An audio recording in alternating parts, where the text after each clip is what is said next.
Hey guys, Phil Harris here from beginnerdjlessons.com, and in this video I've got a really quick tip that's going to make your drop swaps a lot cleaner, and it's going to allow the drops to hit a lot harder. Okay, so here is the tip. Before most drops, there's often like a vocal hook that may sound a little bit like this. Or something like that, which is like a little vocal sample just before the drop comes in. Now, as you know with a drop swap, what you're doing is you're bringing in track B as track A is building to its own drop, and at the last minute you just swap the drop, right? So instead of the track A drop playing, track B drop plays. Which means you're going to have two of those little vocal samples playing right at the same time. Now this may seem obvious to some of you, but what I see a lot of people getting wrong is they allow those two vocal chops to kind of sit on top of each other, and then it just makes the whole thing really messy.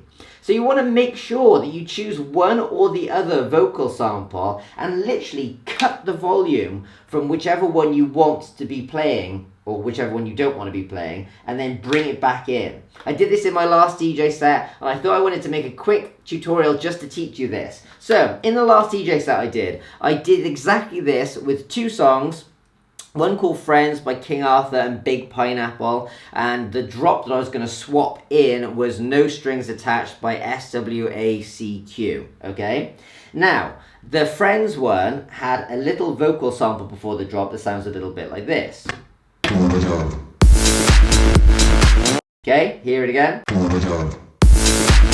Now, over on the No Strings Attached, what it is just a build of white noise and white noise and white noise before the drop. Sounds a little bit like this, okay?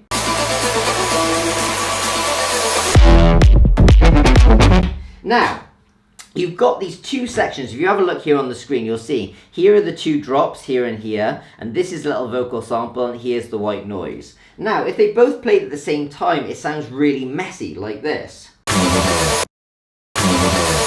And it would be so easy for most new DJs to make that mistake and let them just play on top of each other. But what you want to make sure you do is you drop the volume and allow just one to play. And then when the drop hits, it will just make the drop seem a lot more powerful, okay? So, I'm going to give you a quick example of what it sounds like if I don't do this. I'm going to give you a quick example of what it sounds like when you do this, okay? I just want to hang out with friends. Okay, so that's what it would sound like if you did it wrong. This is what it sounds like if you do it right. And notice how much harder the drop hits when you do this.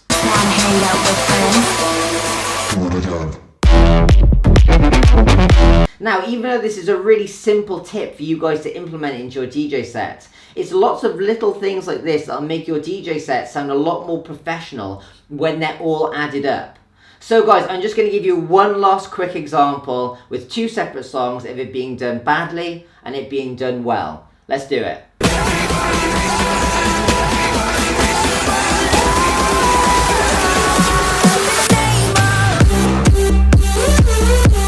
Now watch how much harder the drop hits when I clean up that little section before the drop.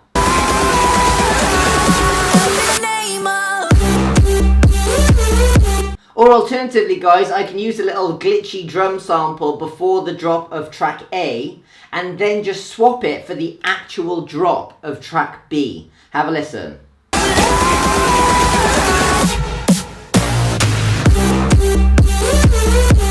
So there you go guys, just a really quick tip for you there with a couple of examples you can start implementing in your DJ sets straight away. If you guys like this video and you want to learn more about DJing, make sure you go and check out beginnerdjlessons.com, where I've currently got some free training for beginner DJs, so make sure you go and check that out. Finally guys, if you like the video, give it a thumbs up, leave a comment, let me know what you think about these shorter, quicker, snappier videos, and make sure you subscribe for more weekly videos just like this. I'll see you guys in the next video. Ciao!